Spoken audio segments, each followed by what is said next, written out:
nuevo episodio de Aquí se habla libertad, arrimados como siempre al Mingo TV, el canal de YouTube de José Domingo Blanco y Erika Mendoza Tobar, que consiguen en X como @Mingo TV y @Ementov, y en Instagram como @Mingo TV de nuevo y @Erika Mentov.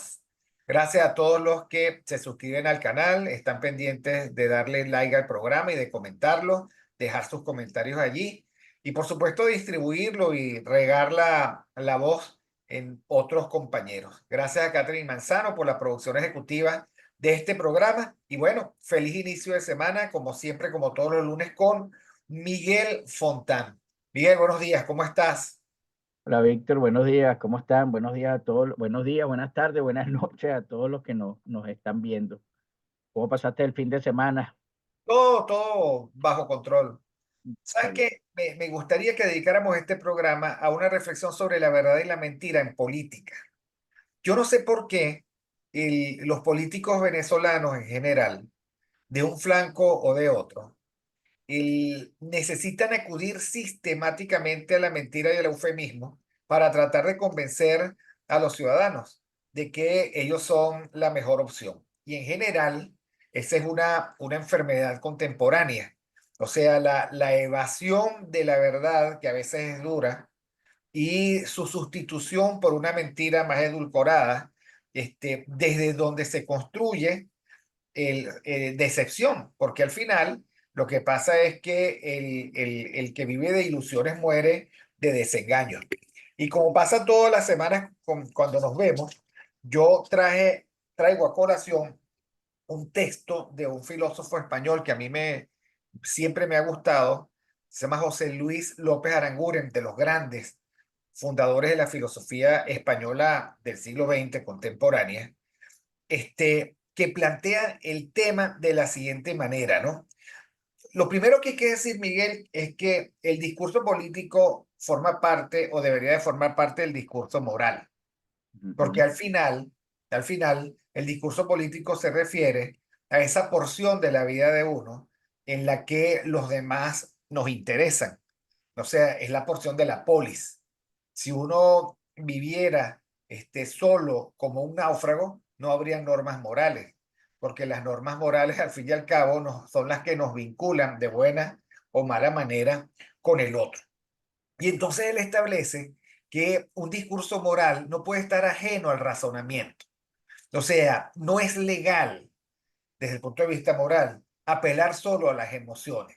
Que el que apela solo a las emociones y deja fuera el razonamiento, deja fuera el sentido de realidad, está cometiendo un fraude moral, está siendo inmoral e incluso dice, es inmoral cualquiera que sea el fin que se proponga conseguir e incluso si ese fin fuese bueno.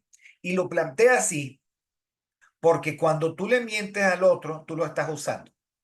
Cuando tú no tratas al otro como epicentro de su propia dignidad y tú lo engañas, tú lo estás manipulando. Entonces él se cuida mucho del tema de la persuasión, porque a veces la persuasión, que es válida, él se funda en la mentira y por supuesto allana tu dignidad, él intenta un fraude contigo y volvemos a Hobbes. Bueno, el ser humano tiene las herramientas naturales de la fuerza y el fraude. Entonces, montado así, lo que habría que decir es que esa mezcla contemporánea de los populismos, de terror y de mentira, es una mezcla que se sale de la ruta moral con la que se construyen efectivamente civilizaciones buenas.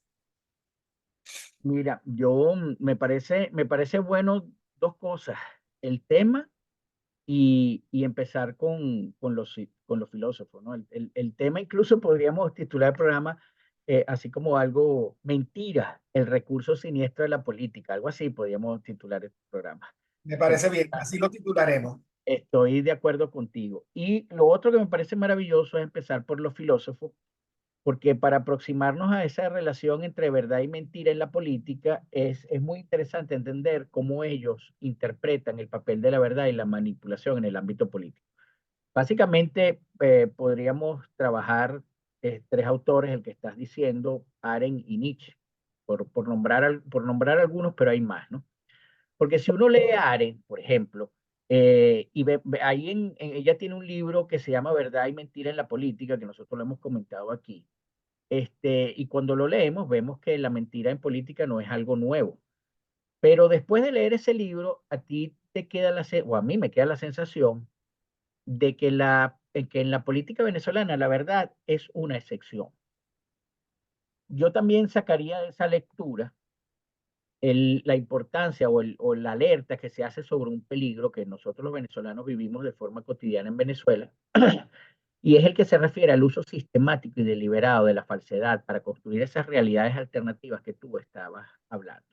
Algo que tanto el régimen como la propia oposición usan totalmente todo el tiempo y de manera despiadada. Y digo que es un peligro porque esas dinámicas, y nosotros también lo hemos conversado aquí, es sobre la cual se desarrollan los totalitarismos. Es decir, si tú te quieres diferenciar del régimen, lo primero que tienes que hacer es diferenciarte o romper con esa falsedad para construir realidades alternativas.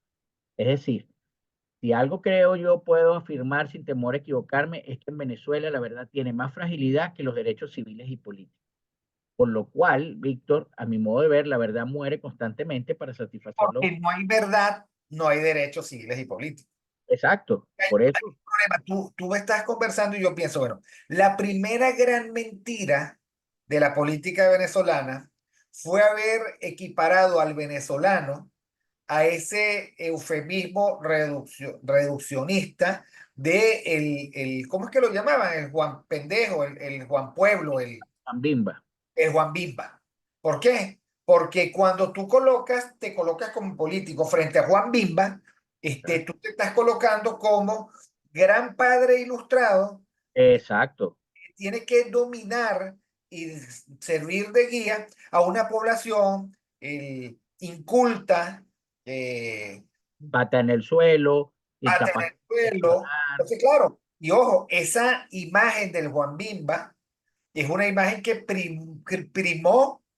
Bueno, todo el siglo XX, pero llegó hasta aquí porque el discurso de la revolución socialista es un discurso montado en lo mismo, en No, el, igual, pero igual es el de la en el oposición. pauperado, en el que no tiene capacidad de salir adelante.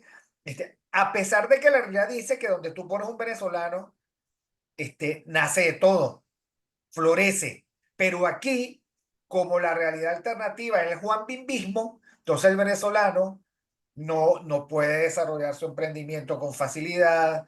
O sea, está totalmente limitado a ser especie, el bonsai que puede maniobrar el político populista. Claro, y ellos lo han hecho también bajo esa figura de que no puede comprender la política. Entonces, claro, ¿quién es el gran gurú? ¿Quién es el que sabe? El político. Y esa es la gran tragedia. Por eso cuando digo que la verdad tiene más fragilidad que los derechos civiles y políticos, es porque veo que la verdad muere constantemente para satisfacer esos objetivos corporativistas de cada parcialidad política, llame como se llame. Y otro punto que me parece iluminador en esa lectura de Aren a la que hice referencia antes es la categoría que también la hemos hablado aquí, es la categoría de la organización de la mentira, que no es otra cosa que explicar que cuando se usa la mentira en política, casi siempre estamos hablando de una organización, de una maquinaria. De hecho, nosotros hemos hecho varios programas sobre eso. Es decir, hay mentiras que se organizan entre las opiniones de los distintos grupos y mejor si están polarizados, de forma tal que la manipulación de los hechos se hace transparente a la propia percepción de la persona y su comprensión de la realidad. Me voy a explicar porque a lo mejor la gente dijo que te qué. Existen personas, ¿verdad?, que al abandonar la postura crítica y asumir la disposición de la masa, creen que están pensando y están observando la realidad cuando lo que está pasando es que están difundiendo mensajes que otros ya pensaron desde la mentira. Y eso es lo peligroso. Lo peligroso es que el político, al hacer esa comparación con Juan Bimba, te está diciendo, tú lo sabes, escúchame a mí y repite lo que yo estoy diciendo. Cuando uno pierde ese sentido crítico y cuando uno se convierte en masa, uno forma parte de esa maquinaria, de esa organización de la mentira. Y esto, querido Víctor, es una gran tragedia, pero también es una enorme amenaza al pensamiento crítico, por supuesto, pero también a la posibilidad de hacer política plural en democracia, eh, porque quien hace ver que esto es bueno y que el enemigo de esa masa homogeneizada y atomizada en torno al liderazgo de turno es malo, tal, ese crítico es el culpable de que no hayamos logrado los objetivos de debilitar al poder. Quien hace eso también es un perverso enemigo, no solamente del pensamiento crítico, sino de la propia sociedad, porque ayuda a esa maquinaria y a esa organización de la mentira a seguir en el poder. Nosotros hablábamos en el poder en todos sus, Porque o es sea, que la consultoría política, los que nos dedicamos a eso, sabemos que quien lidera la narrativa va ganando. exacto, Tú ves, por ejemplo, el Kamala está jodida a estas alturas del partido. Yo no soy profeta, no tengo bola de cristal, no sé quién va a ganar en Estados Unidos. Pero sí sé que a Kamala no le corre bien esa narrativa de que Trump es Hitler. Entre otras cosas, porque ella parece olvidar que Trump gobernó 4 años. No buscó la guerra, sino que garantizó la paz. Fue un gobernante nacionalista, que uno puede tener diferencias desde el punto de vista liberal, pero prefirió el negocio americano que hacer negocio en otros países, puso límites al gasto del prepotente de una potencia que ya no son. Le dijo a los de la OTAN, si ustedes quieren defensa, inviertan, no voy a invertir yo por ustedes. En fin, con todo y que la media, la prensa lo quería presentar como lo que no era. Entonces, claro, cuando tú intentas que la narrativa sea que él es Hitler, la gente se voltea y dice, oye, pero qué raro, porque es que hace 4 años no lo fue. Entonces, le resbala la narrativa, le resbala. O sea, no funciona bien. Para que funcione bien la mentira, tiene que haber una porción de la población que la crea verdad. claro, Puesto claro, el sueño húmedo de un régimen populista es equivaler su propaganda a la verdad que todo el mundo comparta. claro. Y por supuesto, tú lo planteas desde el punto de vista de Arendt, de Nietzsche, etcétera. José Luis López Aranguren, que es un filósofo de principios del siglo XX español, maravilloso,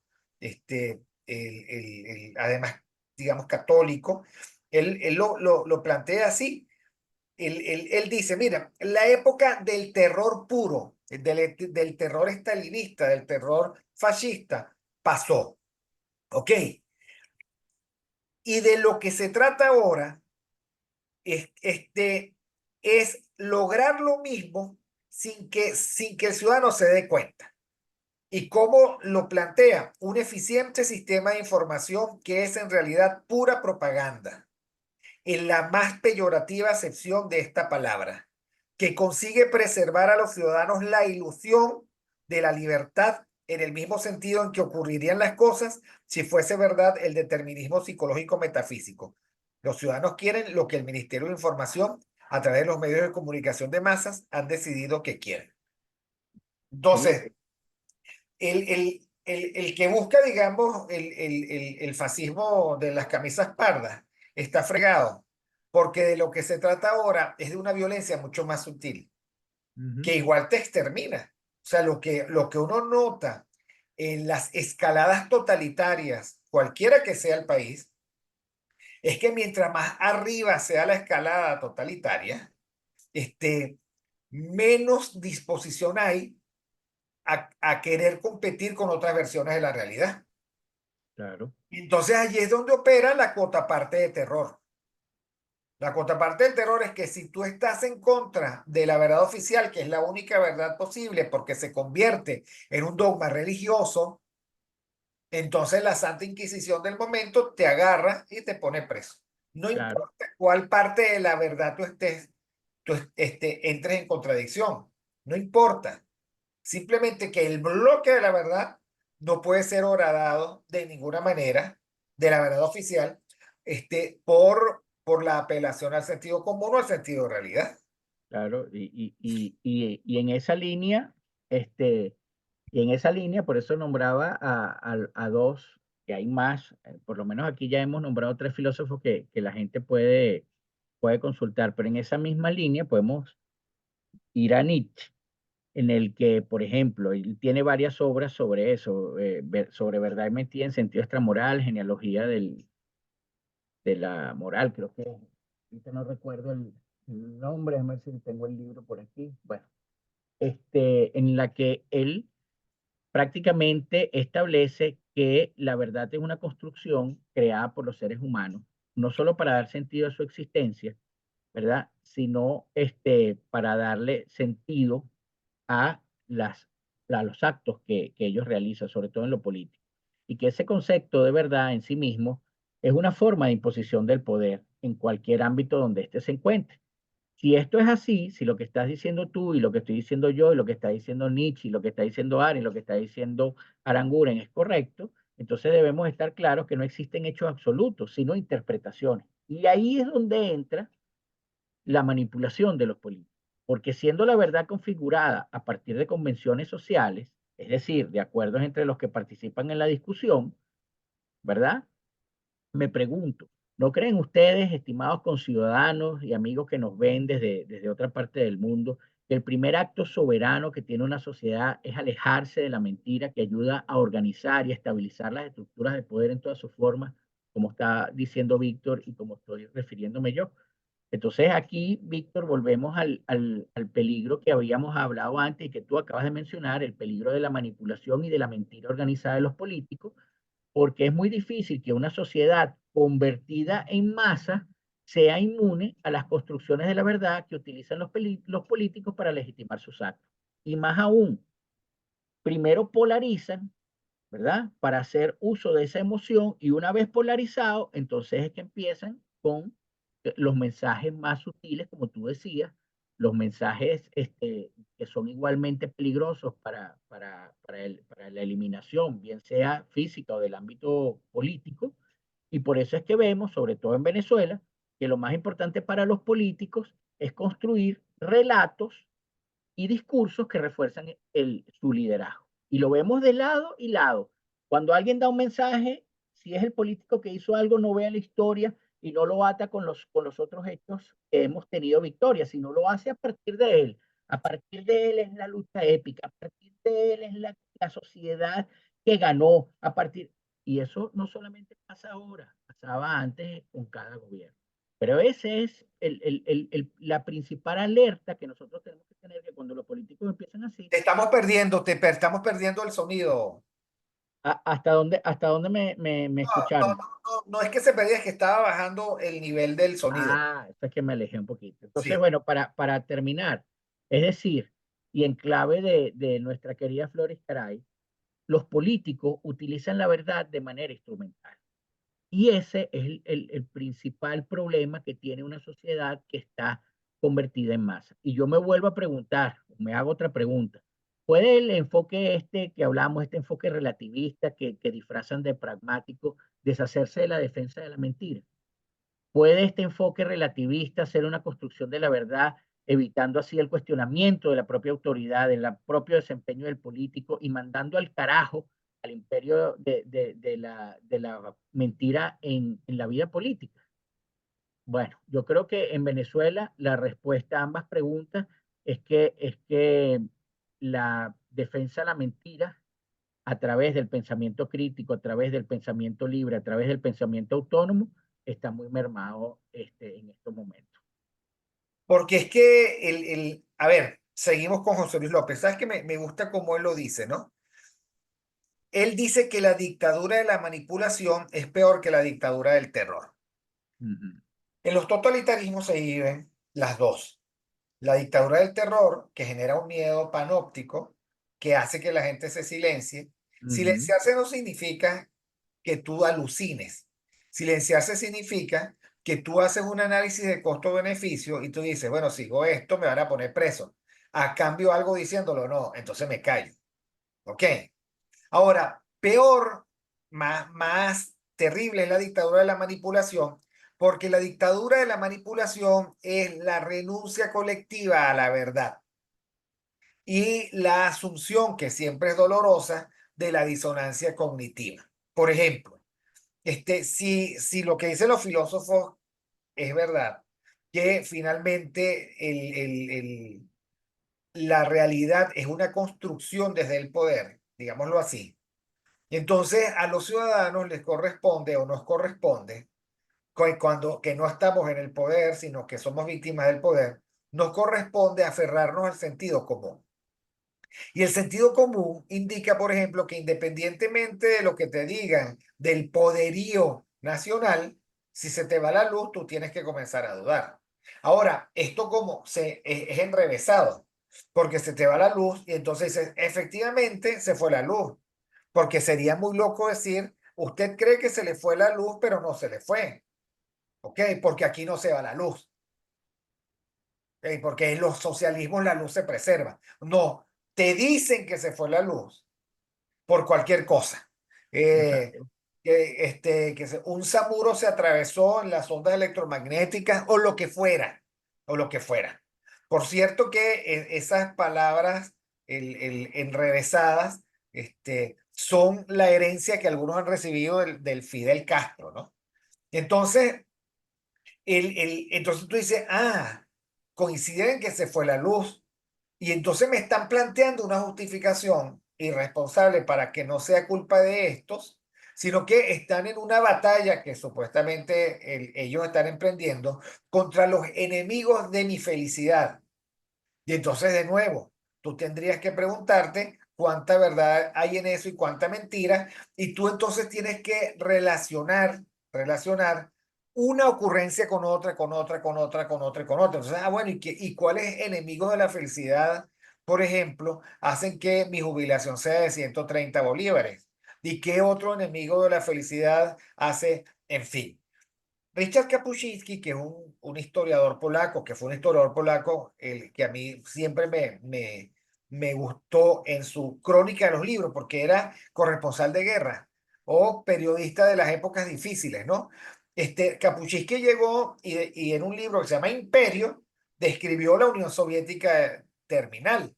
Entonces, la Unión Soviética terminal tenía un lema, que es el lema de todos los socialismos. El lema es, vamos, ellos hacen como si nos estuvieran pagando, nosotros hacemos como si estamos trabajando. Cuando yo lo leí, no me imaginaba. Ahora con salario de 100 bolívares, ahora sí me lo imagino. Ahora sí sé de lo que trata. Entonces, claro, la suprema felicidad, la máxima eficiencia, la república de los soviets, y entonces la verdad es que el sentido de la realidad es, ¿llega o no llega el avión? ¿Se retarda o no se retarda por días el avión en un imperio de esa magnitud?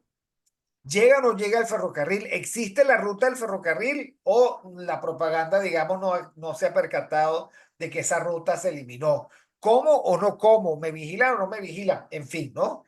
Entonces, la narrativa de Kapuscinski dice, mira, contra la dictadura de la manipulación, que es peor que la dictadura del terror, no hay otra cosa que preservar el sentido común, Claro, preservarlo. claro, claro, pero ahí tenemos un problema precisamente porque todo está, o hay más incentivos para abandonarlo que para preservarlo. Porque fíjate, y esto es algo que he venido reflexionando hace tiempo y lo hemos conversado. El primer dilema al que debe enfrentarse una sociedad en los términos que hablaba antes, para ejercer su soberanía, es elegir entre seguir ciegamente a un político o a un partido político o mantenerse libre en el pensamiento para evaluar de forma crítica la actuación de esos que dicen representarnos, la actuación de esos que dicen gobernarnos. Y si la actuación fuese discordante con lo que la sociedad percibe como bueno, entonces hacer que esa representación política pague los costos de esa confianza traicionada. El problema aquí en Venezuela es que nosotros, ¿verdad? Como sociedad, hacemos más énfasis en seguir ciegamente un político y al partido político, ¿verdad? Que mantenernos libres en el pensamiento. Y esa es nuestra gran desgracia. Pero todo está configurado para eso. ¿Por qué? Porque las maquinarias y la organización de la mentira, tanto la que aspira al poder como la que está en el poder, no aceptan crítica. Y el principal enemigo precisamente es la persona que asume su responsabilidad de pensar, que asume su responsabilidad de observar la realidad y que puede hacer eso que tú estás diciendo, llega el avión o no llega el avión. Porque entre llega el avión y no llega el avión, hay mentiras y hay manipulaciones que se configuran para que ese retraso del avión no sea culpa del responsable. Y eso es lo que habíamos hablado antes. Precisamente por eso dije antes que la persona creyendo que está pensando, en realidad está difundiendo los mensajes que otros ya pensaron desde la mentira.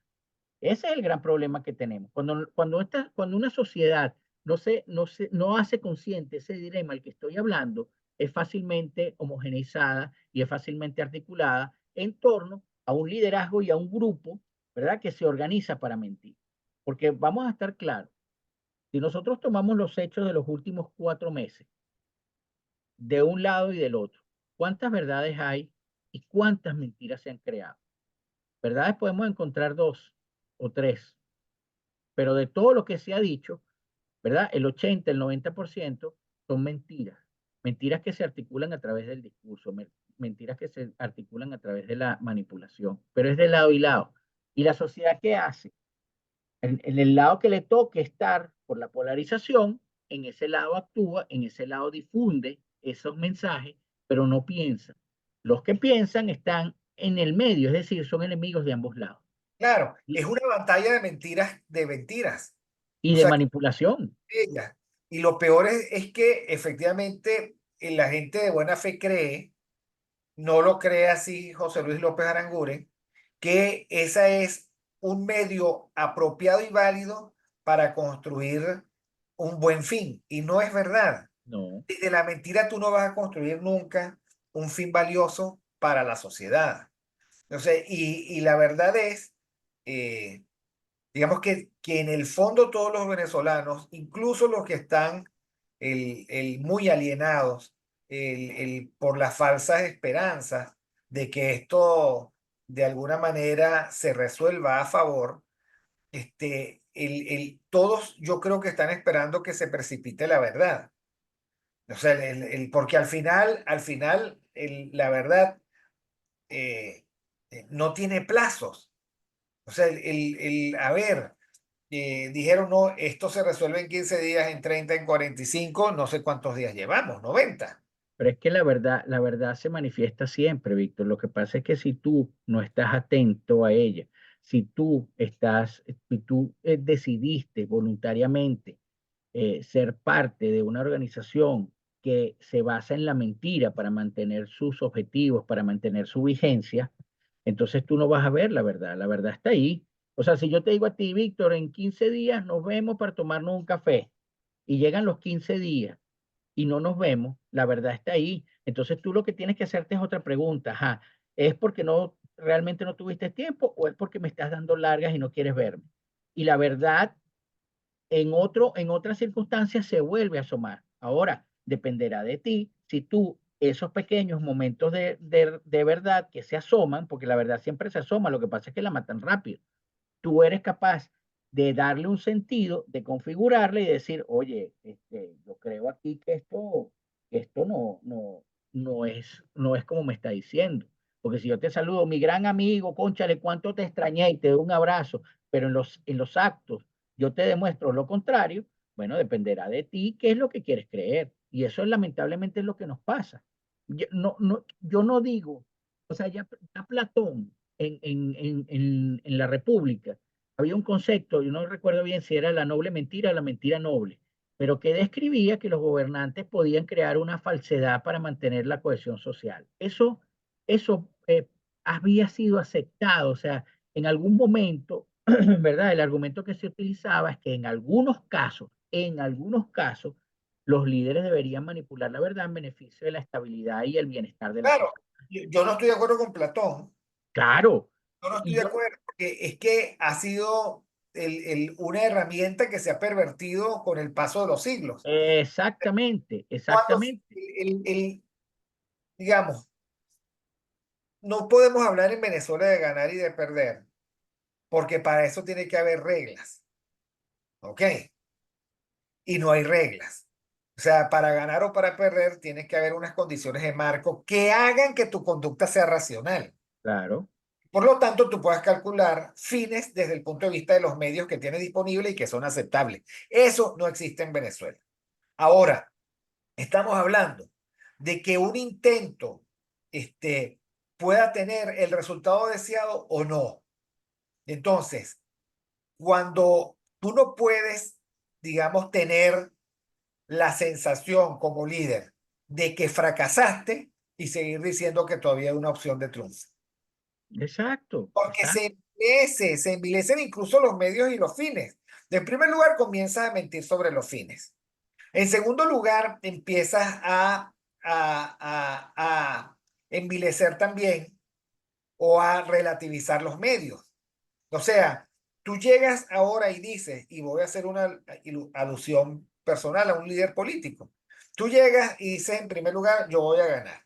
Ganamos. Después dice, bueno, pero para obtener los resultados, eso va a depender de una ecuación compleja de que haga que el adversario tenga más ganas y más necesidad de irse que de quedarse, más incentivos, ¿ok? Y que ahora digas que adicionalmente de que esa ecuación se hace más compleja porque depende del grado de inversión concreta que la comunidad internacional y la comunidad nacional haga. Entonces, vamos a estar claros, ¿cuándo vas a decir que se fracasó en el intento? No lo vas a decir nunca, ¿Qué, Vic. y por qué resulta tan penoso para un líder político decir, fracasamos en este intento? Por cierto, recordaba la más infeliz el más infeliz de los ejemplos exitosos, de aquel que dijo, señores, por ahora no hemos logrado conseguir los resultados, por ahora, y ese por ahora se convirtió en la puerta franca al caballo de Troya que nos ha asolado 25, 26 años. Pero vamos a rescatar algo. El que asume su fracaso todavía tiene vida política. El que no lo reconoce, el que no reconoce que esta vez no se pudo, a pesar de que se hizo todo lo posible, queda con el anzuelo que él mismo lanzó, tragado por él mismo, y eso hace muchísimo, muchísimo daño. 2 minutos, Miguel, para terminar, porque el estudio tenemos que entregarlo. Y, bueno, yo no sé qué tan, o sea, en una situación normal, con una sociedad despierta, con una sociedad inclinada al pensamiento propio, sin duda que estaría de acuerdo contigo. Ahora, en una sociedad donde existe los grandes polos son militancias ciegas, y no digo los grandes polos en términos de que son iguales, sino puede ser uno del 10% y el otro del 70%, pero esos dos polos son militancias ciegas. Entonces no estoy seguro que mantenerte en la mentira puede generar algún costo político. Puede generarlo si la maquinaria que organiza la mentira lo establece así. Entonces, bueno, dependerá de esa maquinaria sacar otro líder o mantener a este liderazgo que efectivamente mintió desde el principio y está envilecido desde el principio. Lo que pasa es que ya se verá. Algún día cuando entremos en la razón lo Bueno, veremos. basta simplemente ver, digamos, el escándalo de la pelea chimba de Capriles y Borges, ¿no? Por eso, por Pero, eso pero te digo. bueno, tenemos que entregar el estudio. Gracias a todos por escucharnos. Y yo creo que podemos seguir esta conversación la próxima semana, Miguel. ¿Qué te parece? Ok, Bueno, perfecto. muchas gracias a todos. Esto fue todo por hoy. Feliz inicio de la semana y feliz fin de mes. Saludos.